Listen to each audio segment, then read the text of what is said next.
we talked about this before, Jack, or it was one of the topics that I wanted to cover today, is service related companies. The business owner who is in charge there, you know, most of the times they say, well, my business isn't worth anything because if I go, the business goes, right? So that's known as goodwill.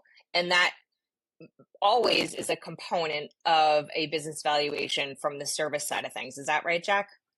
Yeah, so that's a great question, and it's a very hot topic, and it's a very complicated topic. And I think uh, again, it's very state specific. So in Rhode Island, where we do most of our work, uh, personal goodwill in Rhode Island is not subject to marital division.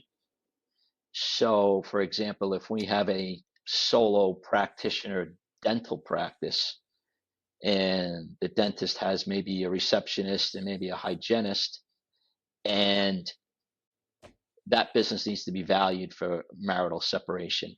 Um, Oftentimes, we get that exact answer from the doctor or dentist to say, "That's great. You think my business is worth $1 million, but if I don't come to work in the morning, nothing happens."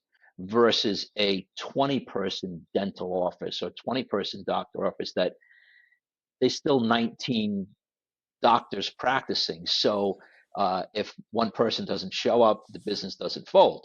So we find that the smaller the business is, meaning number of people, or if it's a sole professional that's running it, the more personal goodwill the business has. So for that same example, if we thought the practice had a value of $1 million, we may find that of that $1 million, $700,000 or $800,000 is directly related to the solo doctor, and therefore the business for marital separation value only has a value of 200,000. So we bifurcate that personal goodwill versus company goodwill. That's a 1 minute example, but very difficult to allocate. And again, the larger the practice or the professional service, whether it's a law firm or a doctor or engineering company, the larger and more professionals, the less and less personal goodwill exists in the business.